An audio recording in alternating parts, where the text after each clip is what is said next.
Welcome. Today, we're going to walk through a quick and simple guide on how to block a space in Google Chat on your PC using the latest update. This is perfect if you want to avoid unwanted messages and keep your chat experience exactly how you want it. First, open your browser and go to google.com. This is our starting point before we jump into Google Chat. Once you're on the Google homepage, look to the top right corner of the screen. You'll see a small grid icon, 9 dots, right next to your profile photo. Click on those dots to open the Google Apps menu. From the menu that appears, choose Chat. This will load your Google Chat interface, showing all your recent chats and spaces. Next, on the left side of your chat screen, find the space you want to block. Move your mouse over it, and you'll notice 3 vertical dots appear beside the name of that space.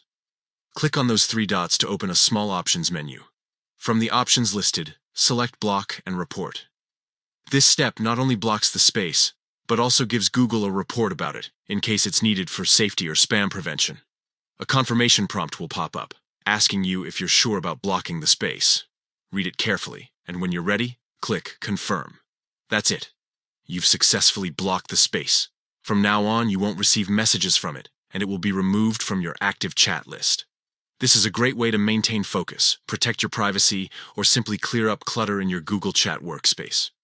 Remember, you can always unblock a space later if you change your mind, but for now, you've taken control of your chat environment in just a few quick steps. If you found this guide helpful, go ahead and apply it whenever you need to manage your chats. It's a simple action, but it can make a big difference in keeping your online communication organized and stress-free.